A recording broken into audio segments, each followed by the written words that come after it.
Hi everyone. आज का हमारा टॉपिक है स्ट्रक्चर। लोकल स्ट्रक्चर आप कैसे डिफाइन करोगे, कैसे आप उसमें वैल्यू असाइन करोगे और कैसे आप उसको कॉल करोगे। स्ट्रक्चर मेनली मैंने आपको बताया था कि कुछ डेटा ऑब्जेक्ट होता है, वेरिएबल होता है, स्ट्रक्चर होता है, इंटरनल टेबल होता है, सारे डेटा ऑब्जेक्ट होता है जिसमें हम वैल्यू को स्टोर करते हैं। अब यहाँ पे जो स्ट्रक्चर होता है एक ग्रुप ऑफ एलिमेंट्स होता है, बहुत सारे जो एलिमेंट्स होते हैं डिफरेंट टाइप के डेटा टाइप को आप यूज करके एक स्ट्रक्चर बनाते हो जो आपके बिजनेस के रिक्वायरमेंट के हिसाब से होता है। आप यहाँ पे डेटा डिक्शनरी के अंदर भी स्ट्रक्चर बनाते हो, यहाँ पे लोकल स्ट्रक्चर भी बनाते हो। तो आज जो हम यहाँ पे देखने वाले हैं लोकल स्ट्रक्चर देखने वाले हैं कि कैसे आप यहाँ पे अबैप एडिटर पे स्ट्रक्चर बनाओगे। आप यहाँ पे मैंने कुछ इसके की फीचर्स आपके साथ शेयर किया है कि field with different data types होगा, स्टैटिक इन साइज होगा, साइज आप चेंज नहीं कर सकते, इसमें इंडेक्सिंग नहीं होगा, ऑब्वियस है कि सिंगल लाइन होता है, इंडेक्सिंग का नीड भी नहीं है, और आप इसको नेम से एक्सेस करोगे। जो स्ट्रक्चर के अंदर जो आपका फील्ड होगा उस फील्ड के नेम से आप इसको एक्सेस करोगे। स्ट्रक्चर का एग्जाम्पल देखने के लिए हम यहाँ पे AC38 में चलते हैं, अब ऐप एडिटर पे इसको हम चेंज करते हैं। अब यहाँ पे मैं सबसे पहले आपको बताने वाला हूँ कि आप स्ट्रक्चर जो लोकल स्ट्रक्चर आप डिक्लेयर कैसे करोगे। तो सबसे पहले हम यहाँ पे स्ट्रक्चर डिक्लेयर करते हैं। हम कोई भी एग्जांपल ले लेते हैं, हम यहाँ पे एक प्रोडक्ट का एग्जांपल ले लेते हैं। तो सबसे पहले आप यहाँ पे टाइप्स कीवर्ड यूज करोगे। आप यहाँ पे टाइप्स कीवर्ड का यूज करोगे, यहाँ पे आप कॉलन दोगे अगर आपको चेन स्टेटमेंट करना है। अगर आपको यहाँ पे चेन मतलब मल्टीपल आपको यहाँ पे टाइप्स नहीं डिफाइन करना है तो आप यहाँ पे कॉलन आप नहीं भी दे सकते हो, बट अगर आपको मल्टीपल टाइप्स डिफाइन करना है तो आप यहाँ पे कॉलन दे दोगे। तो टाइप्स कॉलन, इसके बाद बिगिन ऑफ, मतलब आप यहाँ से स्टार्ट कर रहे हो। टाइप में TY, हम ऐसे मेनली जो नेमिंग कन्वेंशन होता है हम TY यूज करते हैं टाइप के लिए। प्रोडक्ट, अब यहाँ पे हम क्या करते हैं कि मैंने बोला था कि सेट ऑफ एलिमेंट हम लेते हैं। तो सेट ऑफ एलिमेंट में हम यहाँ पे पहला एलिमेंट ले लेते हैं प्रोडक्ट ID।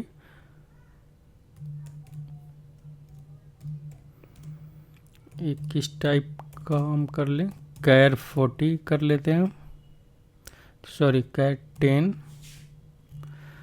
नेक्स्ट हम ले लेते हैं प्रोडक्ट नेम।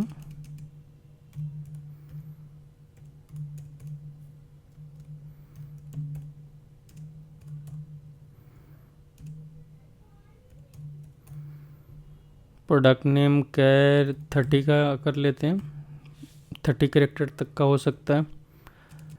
नेक्स्ट कौन सा फील्ड ले सकते हैं हम, प्रोडक्ट, ऐसे ही क्वांटिटी का ले लेते हैं,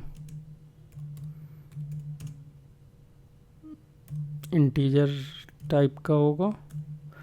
और नेक्स्ट हम प्रोडक्ट अमाउंट कर लेते हैं, टाइप नम 8 कर देते हैं।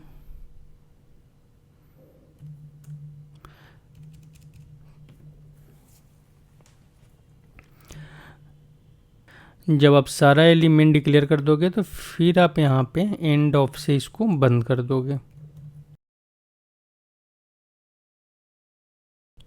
यहाँ पे सिंटेक्स चेक करोगे आपका, यहाँ पे सबसे पहले हमने क्या किया, एक टाइप डिफाइन कर दिया। टाइप में हमने यहाँ पे 4 एलिमेंट्स लिए। फर्स्ट एलिमेंट है हमारा product ID, second product name, product quantity and amount है। अब हम इसका क्या करेंगे कि टाइप को सबसे पहले मैंने आपको बताया था कि कोई भी जब आप स्ट्रक्चर बनाओगे तो स्ट्रक्चर को आप डेटा कीवर्ड से बनाओगे।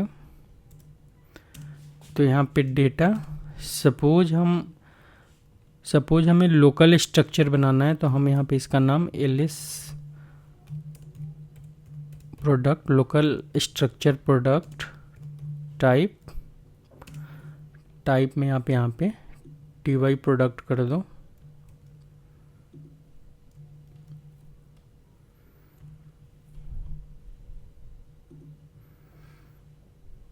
यहाँ पे आपने टाइप बनाया, फिर आपने यहाँ पे लोकल स्ट्रक्चर डिक्लेयर किया। अब आप इसके अंदर वैल्यू असाइन करोगे। वैल्यू असाइन करने के लिए आप इसके सारे एलिमेंट्स को कॉल करोगे। यहाँ पे अगर सपोज प्रोडक्ट आईडी है तो आप यहाँ पे प्रोडक्ट आईडी, एग्जांपल के लिए हम कुछ भी इसके अंदर एंटर कर सकते हैं, प्रोडक्ट 001। सेम इसको हम कॉपी कर लेते हैं,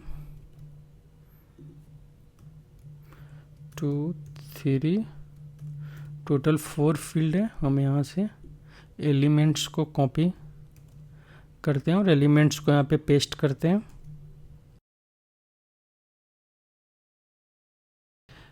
यहाँ पे हम कुछ ऐसे ही रैंडम वैल्यू एंटर कर देते हैं। रैंडम वैल्यू क्या एंटर करते हैं, प्रोडक्ट नेम इसका हम ले लेते हैं लैपटॉप, क्वांटिटी में 10 डाल देते हैं और यहाँ पे अमाउंट हम डाल देते हैं यहाँ पे 50,000। यहाँ पे हमने एक टाइप डिक्लेयर किया। टाइप का सिंपल सा मतलब आप समझ लो, एक रो सेट होता है। रो सेट में क्या होता है कि आप एक रो के लिए एक रो सेट बनाते हो और उस रो सेट में डेटा डालते हो। बाद में उस डेटा को अगर आपको कहीं स्टोर करना है, इंटरनल टेबल में डालना है, तो एक एक रो सेट में डेटा आप डालते हो और उसको किसी टेबल या किसी ऑब्जेक्ट में आप स्टोर करते जाते हो। आप डायरेक्ट ट्रांसपेरेंट टेबल में भी स्टोर कर सकते हो या आप इंटरनल टेबल में भी स्टोर कर सकते हो। अपने बफर्स में भी कहीं आपने अगर कोई ऐसा बफर स्टोर करके रखा है या मेमोरी स्टोर करके रखा है तो आप मेमोरी भी क्रिएट कर सकते हो इसका। तो यहाँ पे हमने क्या किया, एक टाइप बनाया। टाइप के साथ हमने एक लोकल स्ट्रक्चर डिक्लेयर किया।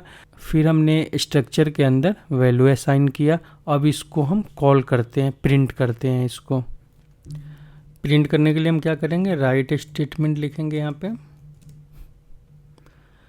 पे हमारा फर्स्ट प्रोडक्ट आईडी है, मल्टीपल प्रिंट है तो हम यहाँ पे न्यू लाइन का ऑप्शन डाल देते हैं।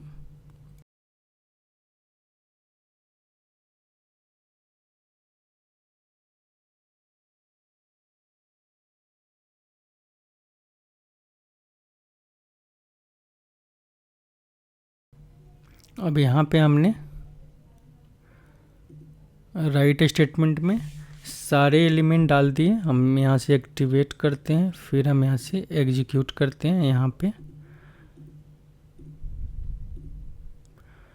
आप देख सकते हो product ID, product name, quantity and amount यहाँ पे प्रिंट कर दिया।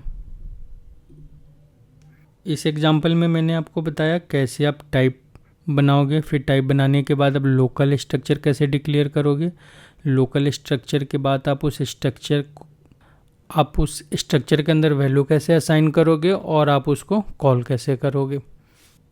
अब यहाँ पे हम नेक्स्ट एग्जांपल देखते हैं कि सपोज आपको किसी टेबल के रेफरेंस से अगर आपको लोकल स्ट्रक्चर बनाना है तब आप क्या करोगे। तो यहीं पे हम क्या करते हैं,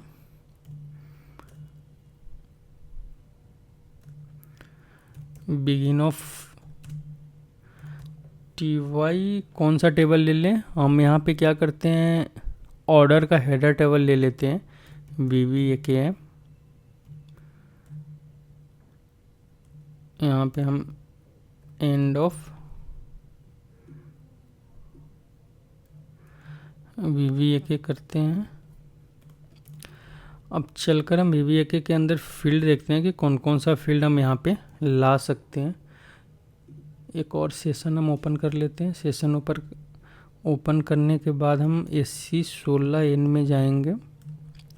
AC16N में VVAK टाइप करते हैं। यहाँ पे सबसे पहला फील्ड हम सेल्स डॉक्यूमेंट नंबर ले लेते हैं। यहाँ से हम कोड में आते हैं। यहाँ पे फर्स्ट फील्ड है हमारा सेल्स डॉक्यूमेंट नंबर। दूसरा कौन सा फील्ड ले लें हम, यहाँ से डॉक्यूमेंट डेट ले लेते हैं हम।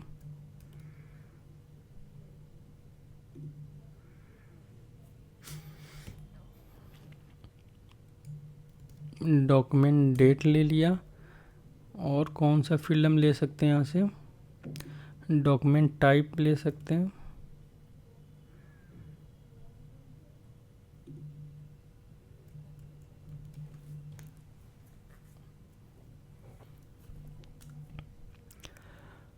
डॉक्यूमेंट टाइप ले लिया हमने, और कोई फील्ड हम ले सकते हैं यहाँ से। नेट वैल्यू ले लेते हैं। ऐसे कुछ सिनेरियो होता है जहाँ पे नेट वैल्यू होता है, बट फिर भी हम इस फील्ड को ले लेते हैं यहाँ पे, और हम डॉक्यूमेंट करेंसी ले लेते हैं यहाँ से। हमने यहाँ पे 2, 3, 4, 5 फील्ड ले लिया। अब यहाँ पे हम क्या करते हैं, इसको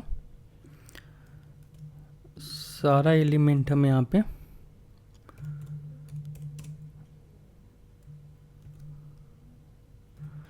अब यहाँ पे सारे फील्ड को हम उसके डेटा टाइप का रेफरेंस दे रहे हैं, तो हम यहाँ पे VVLN का ही रेफरेंस देंगे और हम यहाँ पे कॉमा देते जाएंगे। कॉपी करके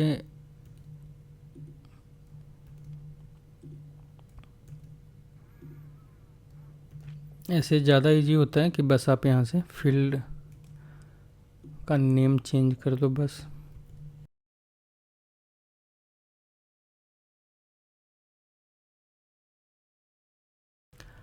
अब यहाँ पे हमने क्या किया, एक टाइप क्रिएट कर लिया VBA के हेडर का। अब हम यहाँ पे क्या करते हैं, इसको डिक्लेयर करते हैं, लोकल स्ट्रक्चर एक डिक्लेयर करते हैं।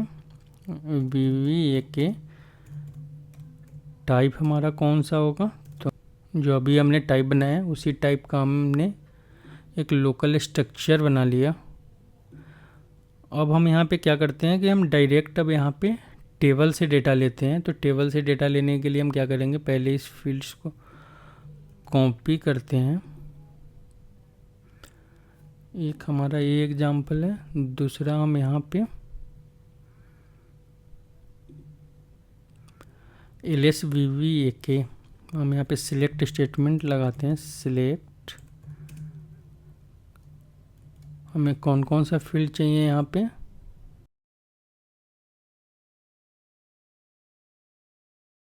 कोई फील्ड छूट तो नहीं गया, सारे फील्ड हैं। अब यहाँ पे हम क्या करते हैं, सिलेक्ट ये सारे फील्ड्स फ्रॉम VBA के इनटू कौन सा स्ट्रक्चर है हमारा, LSVBA के।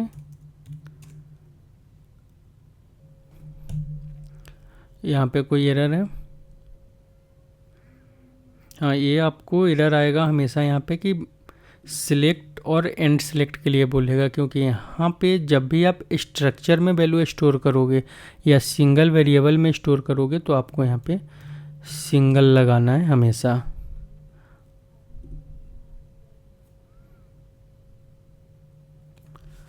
आप यहाँ पे सिंगल लगाओगे, सिंगल लगाने के बाद आप एक सिंगल वैल्यू लेकर आओगे, क्योंकि स्ट्रक्चर एक बार में एक सिंगल वैल्यू ही स्टोर करता है।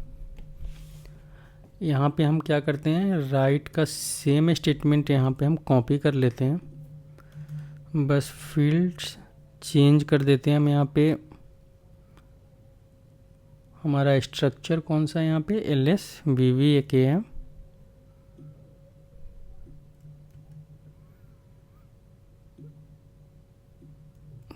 फर्स्ट इसका बेबलन है, इस टाइप से ही हम यहाँ पे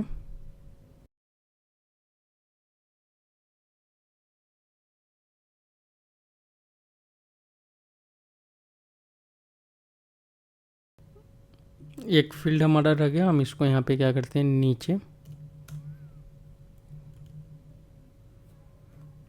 कलर 5 करते हैं और इसको यहाँ पे डॉक्यूमेंट करेंसी को भी कॉल कर लेते हैं। अब यहाँ पे हमने क्या क्या किया, सबसे पहले हमने यहाँ पे टेबल के रेफरेंस से एक टाइप बनाया, फिर हमने उस टाइप से एक लोकल स्ट्रक्चर डिक्लेयर किया, फिर हमने यहाँ पे सिलेक्ट स्टेटमेंट से एक रो निकाला और उस लोकल स्ट्रक्चर के अंदर स्टोर किया, और उसको हम यहाँ पे प्रिंट करने जा रहे हैं। यहाँ से सिंटेक्स चेक करते हैं, इसको एक्टिवेट करते हैं, फिर हम इसको एग्जीक्यूट करते हैं। यहाँ पे हम एक स्किप लगाते हैं, इससे ज़्यादा क्लियर होगा।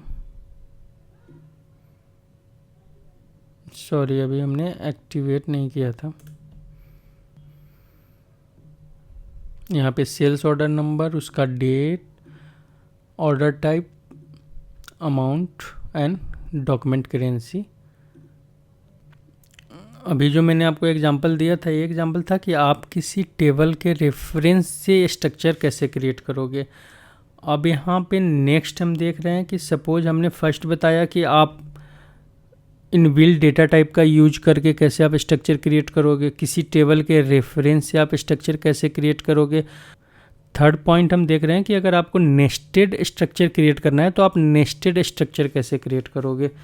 तो नेस्टेड के लिए हम क्या करते हैं, इसी दोनों टाइप को ले लेते हैं। यहाँ पे हमारा कौन सा टाइप है, प्रोडक्ट है। अब यहाँ पे हम क्या करते हैं, बिगिन ऑफ,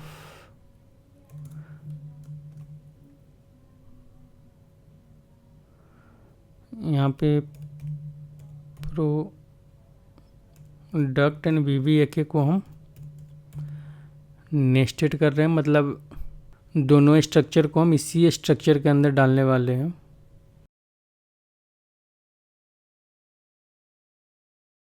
फर्स्ट स्ट्रक्चर को हम किस एलिमेंट में स्टोर करें, तो हम यहाँ पे प्रोडक्ट कर देते हैं। टाइप हमारा TY प्रोडक्ट होगा, और यहाँ पे सेकेंड हम इसको VBAK में स्टोर करते हैं।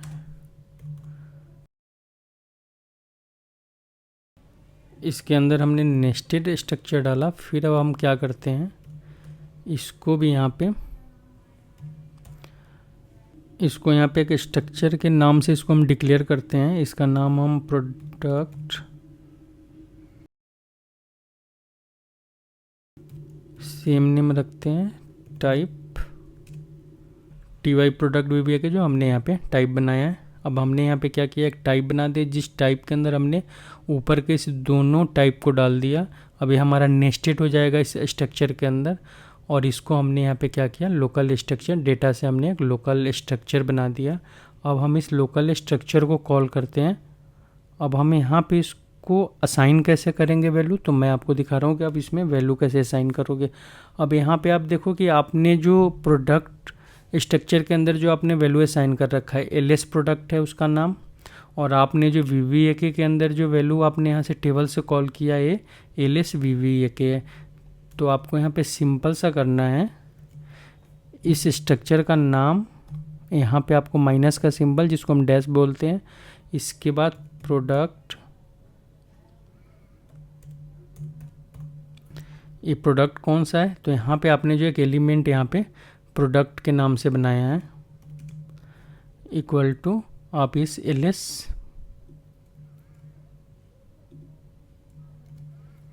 प्रोडक्ट को इसके अंदर असाइन कर दोगे। सेम आप क्या करोगे LS VBAK के लिए, यहाँ पे आप VBAK लोगे, यहाँ पे LS VBAK आप असाइन कर दोगे।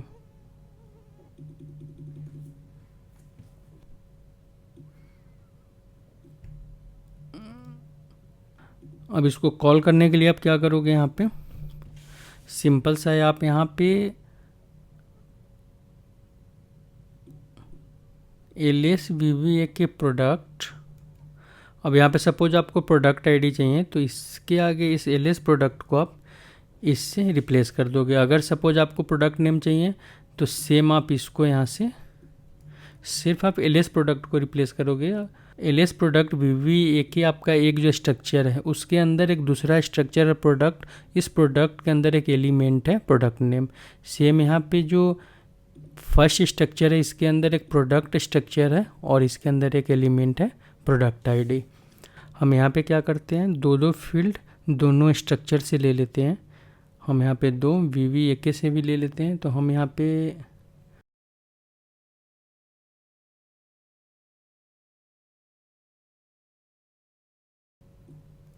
यहाँ पे हम रिप्लेस कर देते हैं इसको प्रोडक्ट क्वांटिटी को, ये हम BBAK से ले रहे हैं और यहाँ पे हम अमाउंट भी BBAK टेबल से ले रहे हैं। ठीक है, इसको हम सेव करते हैं, सिंटेक्स चेक करते हैं।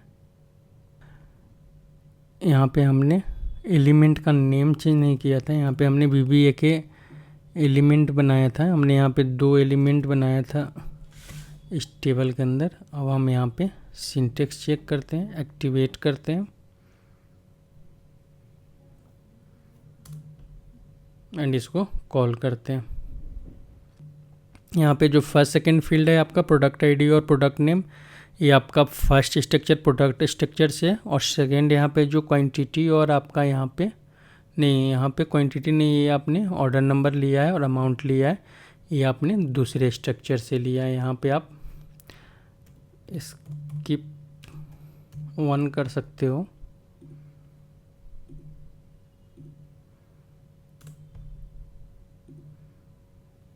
यहाँ पे प्रोडक्ट आईडी प्रोडक्ट नेम है, यहाँ पे आपका ऑर्डर नंबर और अमाउंट है। तो सिंपल सा यहाँ पे था हमारा कि आप बिल्ट इन डेटा टाइप से कैसे आप स्ट्रक्चर बनाओगे, फिर आप किसी टेबल के रेफरेंस से फिर इस स्ट्रक्चर को आप नेस्टेड स्ट्रक्चर में कैसे यूज करोगे, मतलब आप नेस्टेड स्ट्रक्चर कैसे बनाओगे। अब यहाँ पे हम क्या करते हैं ना कि यहाँ पे कुछ स्पेस बनाते हैं एडिटर पे, क्योंकि एडिटर पे यहाँ पे स्पेस नहीं है, यहाँ पे हम इस सारा डिलीट करते हैं यहाँ से। अब नेक्स्ट एग्जांपल हम देखते हैं कि सपोज आपको कोई टाइप या आपको स्ट्रक्चर इंक्लूड करना हो किसी और स्ट्रक्चर के अंदर, तो आप कैसे करोगे। सपोज एक एग्जांपल ले लो कि TY प्रोडक्ट हमने यहाँ पे एक टाइप बनाया है। अब सपोज आपका एक बहुत बड़ा प्रोजेक्ट है और उस प्रोजेक्ट के अंदर जो आपका ये टाइप्स है, इसका स्ट्रक्चर मल्टीपल जगह यूज हो रहा है, बहुत सारे जगह इसका स्ट्रक्चर यूज हो रहा है। तो आप चाहते हो कि इस स्ट्रक्चर के अंदर, मतलब इस टाइप के अंदर हम कोई भी चेंजेज ना करें और हम इस टाइप के सारे फील्ड का यूज करें, प्लस इसमें 2-3 फील्ड हमें और ऐड करना है। अब यहाँ पे तो हमने 4 फील्ड लिया है, बट हो सकता है कि आपका स्ट्रक्चर 100 फील्ड का हो। तो अगर आपको इसमें 4 फील्ड ऐड करना होगा तो आप क्या करोगे, इसे पूरे स्ट्रक्चर को कॉपी करोगे, फिर इसके नीचे आप 4 फील्ड ऐड करोगे, तो फिर वो एक लॉजिकल नहीं होगा। आप वहाँ पे क्या करोगे, इस TY प्रोडक्ट का ही यूज करोगे, प्लस आप अपना 4 फील्ड जो आपको एक्स्ट्रा ऐड करना है, उस एक्स्ट्रा फील्ड को आप ऐड करोगे, जिसको हम बोलते हैं टाइप इंक्लूड करना या स्ट्रक्चर इंक्लूड करना। तो अभी हम देखते हैं कि हम टाइप कैसे इंक्लूड करेंगे और हम स्ट्रक्चर कैसे इंक्लूड करेंगे इसके अंदर। टाइप इंक्लूड करने के लिए हम सिंपल सा करेंगे, हमारा जो TY प्रोडक्ट है, सपोज हम यहाँ पे टाइप इंक्लूड करके मैं भी बता रहा हूँ। यहाँ पे हम क्या करते हैं, एक और टाइप्स लेते हैं, टाइप्स बिगिन ऑफ, हम यहाँ पे TY प्रोडक्ट के साथ एक्स्ट्रा फील्ड लेने वाले हैं, तो हमने इसका नाम एक्स्ट्रा कर दिया। अब यहाँ पे हम क्या करते हैं, यहाँ पे हमें कौन सा फील्ड लेना है, तो यहाँ पे हम प्रोडक्ट टाइप ले लेते हैं, प्रोडक्ट टाइप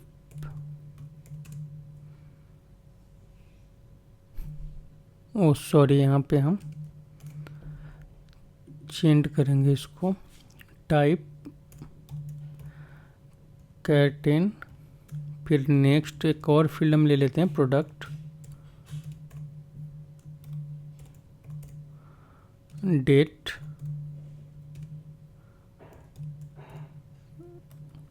हम इसको SY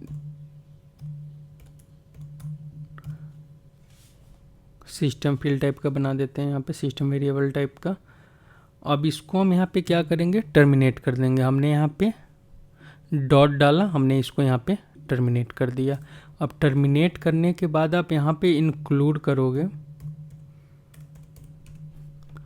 अपना जो टाइप जिसको आप यूज करना चाहते हो, इंक्लूड टाइप और इस टाइप का आप नेम दे दोगे यहाँ पे। इसको भी यहाँ पे आप टर्मिनेट करोगे, यहाँ पे आप टाइप्स एंड ऑफ डालोगे और इस टाइप को आप यहाँ पे बंद कर दोगे। यहाँ से पहले हम कोड फॉर्मेटेड करते हैं, फिर हम सिंटेक्स चेक करते हैं। अब यहाँ पे हमारा स्ट्रक्चर इंक्लूड हो गया। अब यहाँ पे अगर आप देखना चाहते हो तो आप इसको किसी लोकल स्ट्रक्चर के साथ डिक्लेयर करो। यहाँ पे हम क्या करते हैं, एक लोकल स्ट्रक्चर डिक्लेयर करते हैं, ls प्रोडक्ट एक्स्ट्रा। नीचे इसको बंद कर रखा है। अब यहाँ पे लोकल प्रोडक्ट एक्स्ट्रा को अगर आपको देखना है तो आप क्या करोगे, यहाँ पे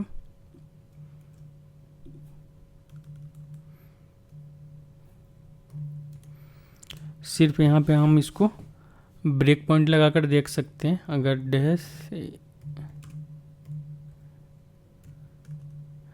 इसमें कोई वैल्यू नहीं है, हमने जस्ट इसको ब्रेक पॉइंट लगाने के लिए यहाँ पे एक ऐसे ही फॉल्स कंडीशन दे दिया।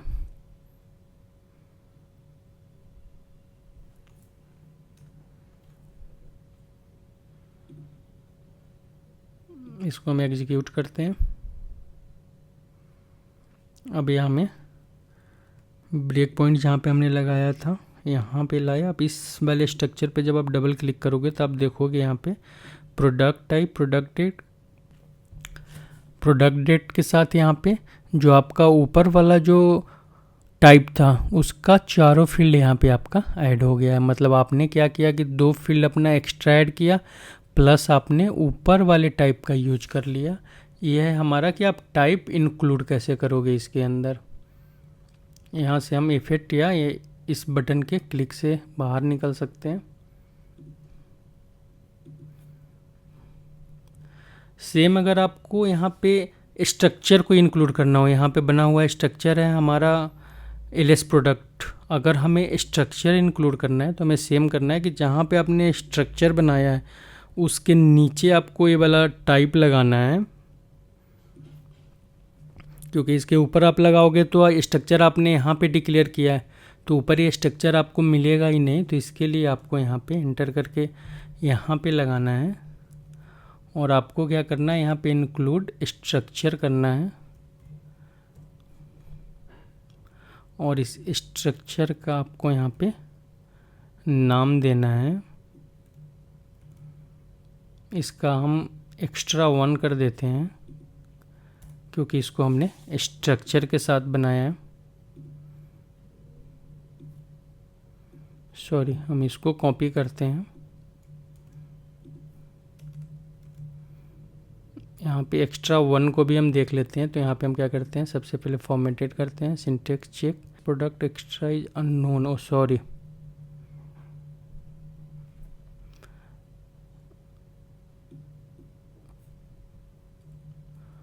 हमने यहाँ पे डेटा टाइप के साथ लोकल स्ट्रक्चर क्रिएट नहीं किया था। लोकल स्ट्रक्चर भी आप यहाँ पे नीचे में ही क्रिएट करोगे। यहाँ पे डेटा कॉलन, यहाँ पे हम 1 कर देते हैं क्योंकि हमने इसका नाम 1 रखा था।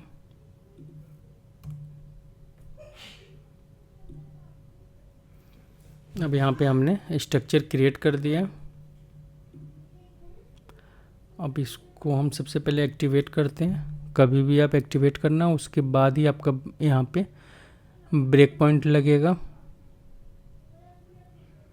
यहाँ पे हम क्लिक करते हैं, आप देखोगे सेम रिजल्ट होगा, प्रोडक्ट टाइप, प्रोडक्ट डेट और यहाँ पे हमारा जो 4 ऊपर का फील्ड है, चारों फील्ड हमारा यहाँ पे आ गया। अब इसमें आप सिंपल सा सेम जो मैंने आपको पहले वैल्यू असाइन करना बताया कि आप कैसे वैल्यू असाइन करोगे, वैल्यू असाइन करने का सेम तरीका है कि आप उसमें वैल्यू असाइन करने का सेम तरीका है। आप स्ट्रक्चर का नेम वहाँ पे आप डैश लगाओगे, फिर आप फील्ड का नेम डालोगे, फिर आप इक्वल टू करोगे, फिर वहाँ पे आप अपना वैल्यू असाइन करोगे। तो ये था हमारा स्ट्रक्चर। अब यहाँ पे स्ट्रक्चर के अंदर मैंने आपको क्या बताया कि आप बिल्ट इन डेटा टाइप से कैसे बनाओगे, आप किसी टेबल के रेफरेंस से कैसे बनाओगे, उसके बाद आप नेस्टेड स्ट्रक्चर कैसे बनाओगे, फिर यहाँ पे अगर आपको कोई टाइप इंक्लूड करना है तो कैसे करोगे, आपको कोई स्ट्रक्चर इंक्लूड करने के बाद आपको एक नया स्ट्रक्चर बनाना है स्ट्रक्चर इंक्लूड कर तो आप कैसे बनाओगे। तो ये सारा एग्जांपल मैंने आपको यहाँ पे स्ट्रक्चर का दे दिया है। अब यहाँ पे हमारा डेटा डिक्शनरी के साथ भी स्ट्रक्चर होता है, उसको जब हम डेटा डिक्शनरी का प्लेलिस्ट देखेंगे तो डेटा डिक्शनरी के प्लेलिस्ट में मैं आपको बताऊंगा कि AC11 से आप कैसे स्ट्रक्चर क्रिएट करोगे, वहाँ पे आप कैसे नेस्टेड स्ट्रक्चर बनाओगे, वो सारा मैं आपको वहाँ पे बताने वाला हूँ।